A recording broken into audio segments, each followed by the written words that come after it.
Alors, nous avons deux rendez-vous hyper importants pour le mois de février. Le premier, les seuls rendez-vous d'ailleurs, le 1er février, la visite du président élu à Paris pour rencontrer la diaspora. Et le 9 février, le boycott actif de la mascarade électorale organisée par la Sardinavie. Alors doit-on mentionner ce drapeau, cette fausse polémique sur le drapeau camerounais? Ça vaut le coup? Non? C'est ce drapeau-là qui est responsable de 12 000 morts. C'est ce drapeau-là. Ce fameux drapeau qui massacre les Camerounais. Avec ce slogan à la con, le Cameroun est un et indivisible. C'est ce qu'on aimerait nous faire croire. C'est ce que, n'est-ce pas, on a tant chanté. Un slogan vide de sens. Le Cameroun est un et indivisible. Quel Cameroun?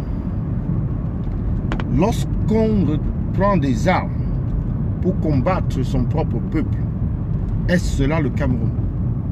Oui, Max Seigneur Ivoire avait raison. Il avait raison de déchirer ce drapeau pour, n'est-ce pas, montrer au régime de Yaoundé que nous ne sommes pas d'accord avec cet état de fait. Cet acte-là, n'est-ce pas, recouvre ou à plusieurs, comment je peux dire, donne plusieurs enseignements. Cet acte-là, c'est une façon de dire non à la guerre. C'est une façon de dire oui à la réforme constitutionnelle ou non au statu quo. C'est une façon de dire retour à la fédération, retour à la case départ. C'est une façon de dire mettons le débat sur la table. C'est une façon de dire également que les Camerounais, la nouvelle génération, a compris les enjeux de la nation.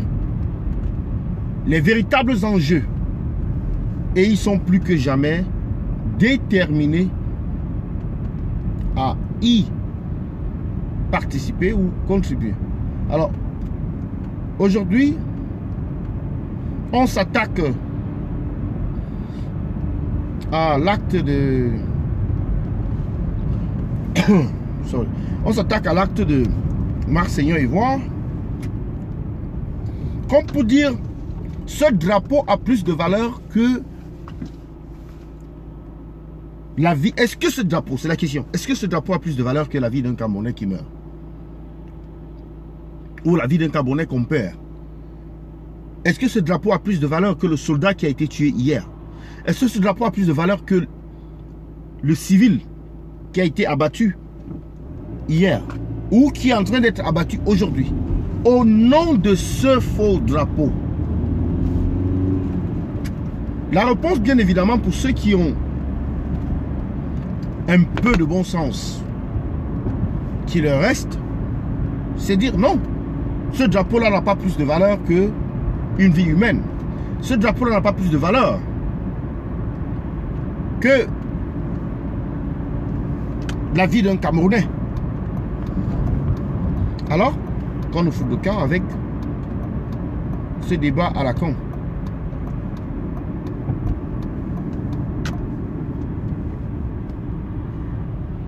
On nous fout la paix avec ce débat à la con.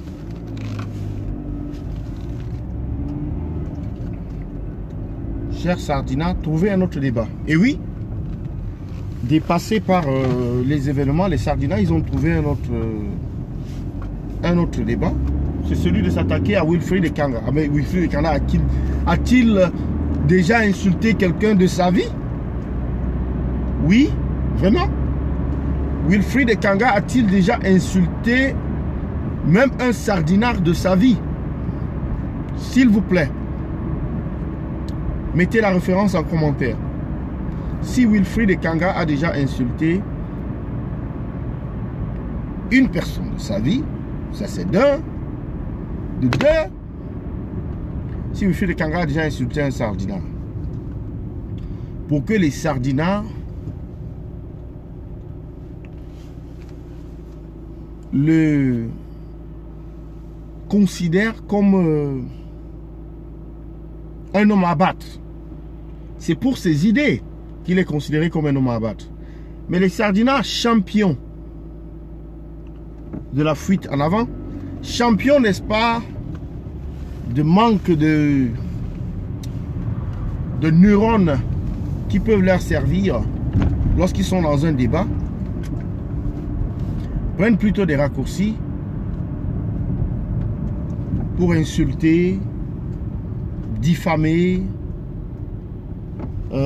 insulter, diffamer, attaquer, menacer. Comment peut-on s'attaquer à la nature d'un homme, soi-disant parce qu'il est albinos, alors que ceux-là même qui semblent s'attaquer à cet homme sont des adeptes de la dépigmentation, ont des membres de leur famille qui, n'est-ce pas, éclaircissent leur peau pour paraître un peu plus clair, sinon pour paraître blanc. C'est quoi ce complexe? Si on peut considérer qu'être albino c'est un handicap, ce qu'il est bien sûr, parce que cela vient, c'est une condition qui a un mode de vie, une hygiène de vie particulière. Donc, mettre cela dans le débat, c'est dire également que les sardinards ne respectent pas les handicaps des gens. Il y en a qui sont aveugles, il y en a qui sont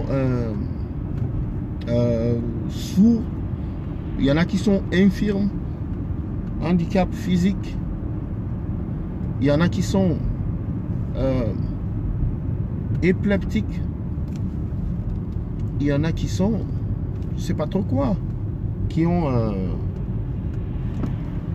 d'autres handicaps. Bien sûr, les handicaps principaux, c'est ceux-là qu'on reconnaît beaucoup plus en Scandinavie. Mais il y a beaucoup d'handicaps, il y a même des handicaps psychologiques. Donc les sardinards, s'ils considèrent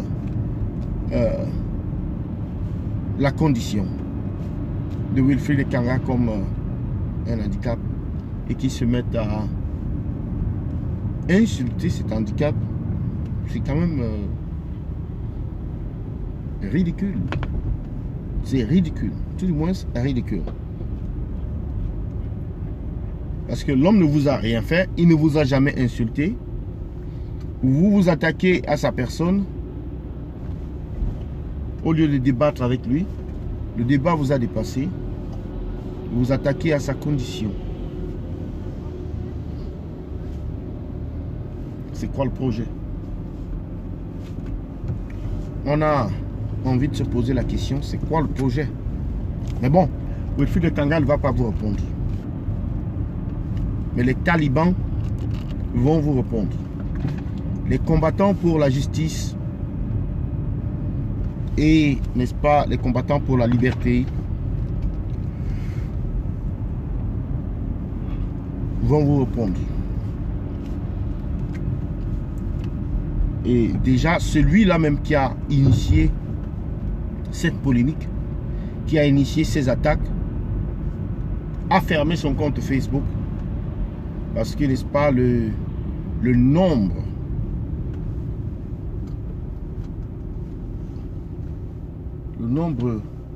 d'attaques, de réactions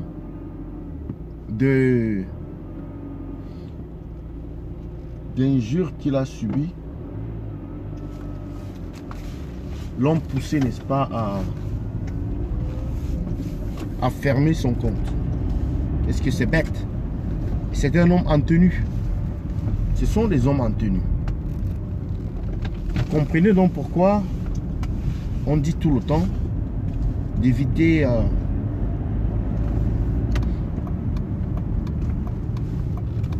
on dit tout le temps que les hommes en tenue, ce sont bel et bien des agents du parti au pouvoir.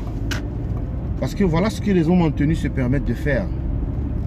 S'attaquer à des citoyens. Pourtant, ces hommes en tenue sont supposés protéger les citoyens.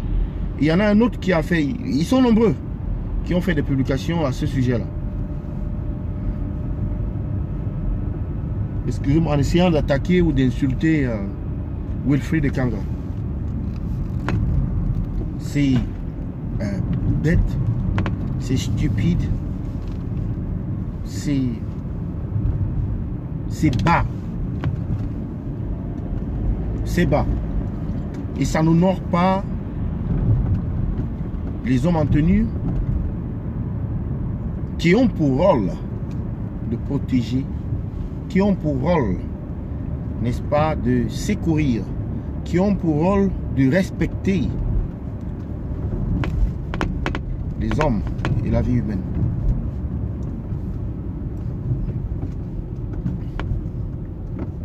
Donc, aujourd'hui, nous devons répondre à ces sardinards-là. Je pense qu'ils ont eu leur dose. Nous devons revenir au débat qui compte. C'est celui-là des élections du 9 février, le boycott actif des élections du 9 février et le méga meeting du 1er février à Paris. Voilà, n'est-ce pas, ce que nous avons comme agenda. C'est ce que nous devons avoir comme feuille de route, comme plan d'action à l'instant. Il est nullement question de se faire distraire par des sardinards sur des sujets qui importent peu dans cette révolution. Donc, il est important pour nous de rester focus sur ce qui compte. C'est la grande manif du 1er février à Paris. Est-ce que vous avez acheté votre ticket? C'est la question. Est-ce que vous y serez? C'est là la question.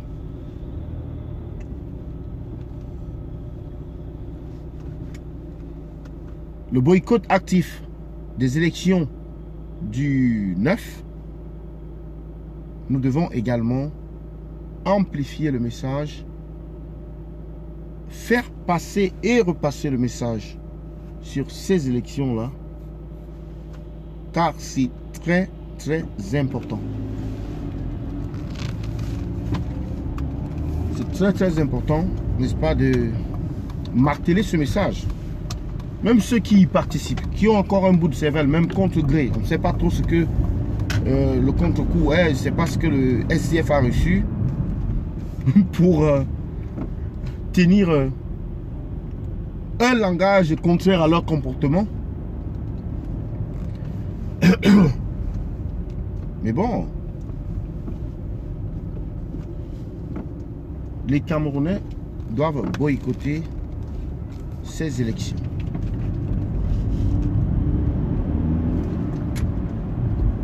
Les Camerounais doivent boycotter ces élections.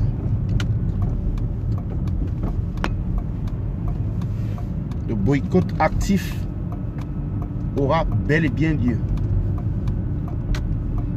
Il faudrait que les sardinards sachent qu'ils ne peuvent plus mettre les Camerounais dans un comme dans un box, dans une boîte et la fermer, quoi. Les Camerounais ne sont plus des dupes, donc ils vont forcément sortir de cette boîte là. ils vont forcément se défaire de cette condition-là. Donc aujourd'hui, c'était pour rappeler aux gens que le 1er février, nous devons être tous à Paris. Le 9 février, c'est le boycott actif des élections. De passer le message. Et c'est simple. Le 1er février peut faire la fête du 9 février. Si le 1er février est une réussite totale, alors le 9 février n'aura pas un sens. Dit que la mascarade électorale des sardinats n'aura aucun sens. Donc c'est pourquoi il est intéressant ou alors important de marteler le message